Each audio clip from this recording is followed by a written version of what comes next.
I want to tell you a story. It's not a success story, not a get-rich-quick scheme. It's my story, and it's about the quiet, creeping disaster that is personal debt.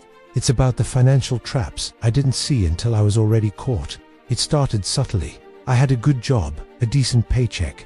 I felt like I was doing everything right. I was paying my rent, buying groceries, even going out with friends. I felt adult, but there was a voice in the back of my mind, a little whisper I chose to ignore. The one that said, what if something goes wrong? Something always goes wrong. For me, it was my car. A sudden, violent shudder on the highway. The diagnosis was a blown transmission. The bill, $3,000. $3,000 I didn't have. I remember standing there, under the fluorescent lights of the auto shop, a cold sweat breaking out on my neck. The mechanic looked at me, waiting for an answer, and I felt a level of panic I hadn't known before. It was a physical sensation, a tightening in my chest. My entire life depended on that car. Getting to work, seeing my family, everything. So, I did what most people do. I put it on a credit card. I'll pay it off in a few months, I told myself. A necessary evil. An emergency. But that was the first lie. The real emergency wasn't the car. The real emergency was that I had zero buffer, no savings, no emergency fund. I was living on a financial knife's edge and hadn't even realized it. That credit card wasn't a solution. It was a patch, a very, very expensive patch. The months went by. I made the minimum payments because that's all I could afford. The interest started to pile up. That $3,000 repair was suddenly $3,500, then $4,000. It felt like I was trying to run up a sand dune. For every step forward, I slid 2 steps back. The weight of it was constant. It was the first thing I thought about when I woke up, and the last thing I thought about before I fell into a restless sleep. And that's when the second trap sprang shut. Impulse spending. You'd think having a mountain of debt would make me more careful. It did the opposite. The stress was immense. The feeling of being trapped was suffocating. So, I looked for escape. A new pair of shoes I saw online. A fancy dinner I couldn't really afford. A weekend trip booked on a whim. Each purchase was a tiny hit of dopamine. A brief moment of feeling in control. Of feeling normal. I'd swipe the card and for a glorious hour, or maybe a day, I wouldn't think about the car repair, or the compounding interest. I was buying relief. I was self-medicating with consumerism. I told myself I deserved it. I worked hard. I'd reason. Life is short. But the relief never lasted. It was always followed by the buyer's remorse, which was then immediately crushed by a new wave of dread when the credit card statement arrived. The numbers just kept going up. My small escapes were digging my hole deeper and deeper.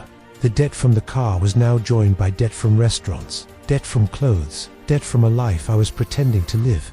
This is the vicious cycle they don't talk about in finance books. Debt creates stress. Stress leads to poor decisions, often impulsive spending, as a way to cope.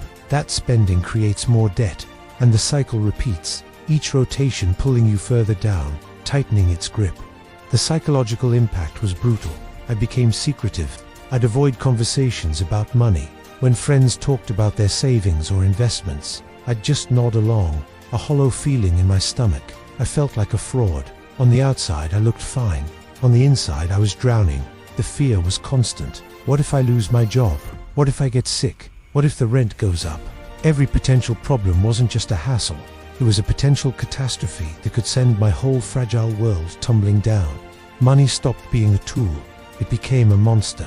It dictated my mood, my relationships, my self-esteem. I felt ashamed, stupid.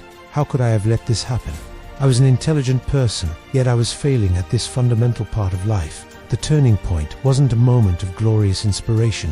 It was a moment of quiet, ugly defeat. I was at the grocery store. My card was declined. Not one of my maxed out credit cards, but my debit card. I had miscalculated. I didn't have enough to buy food. I stood there, the cashier looking at me with a mixture of pity and impatience, a line of people behind me. The shame was so intense, so public. I left the cart, walked out of the store, and sat in my car, the one that started it all. And I just broke. That was my rock bottom. Humiliated, hungry, and horrified.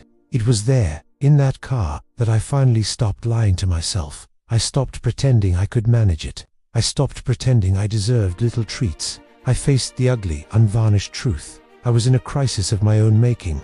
The climb out has been slow, and it has been painful. It involves spreadsheets, brutal budgets, and saying no a lot. No to friends, no to dinners, no to new things. It meant selling stuff I had bought on impulse for a fraction of what I paid. It meant facing the numbers on those credit card statements, not as a source of shame, but as an enemy to be conquered, dollar by dollar. There was no magic bullet, just a long, grinding, unglamorous process of paying more than the minimum, of throwing every spare dollar at the highest interest rate, of celebrating tiny victories like paying off one card, even if 3 more remained.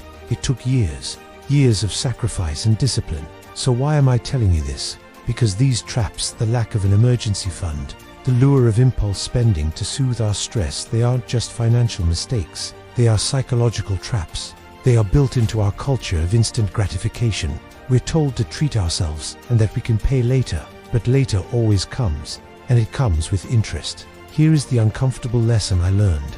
Your financial health is not a reflection of how much money you make. It is a reflection of the gap between your ego and your income. My ego wanted relief. My ego wanted to keep up appearances. My ego told me I deserved things I couldn't afford. And my ego, propped up by easy credit, nearly destroyed me. The question isn't, can I afford the monthly payment? The real question is, what am I giving up for this? What future freedom am I trading for this momentary pleasure? Look at your own life. Are you one unexpected bill away from a crisis?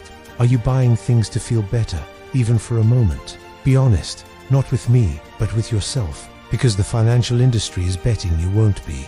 They are betting on your impulses, on your stress, on your desire for a quick fix, and most of the time, they win. The only way to beat the game is to refuse to play. The only way to find freedom is to build a life you don't need to escape from. And that starts with facing the uncomfortable truth today, so you don't have to face a catastrophe tomorrow. Think about it.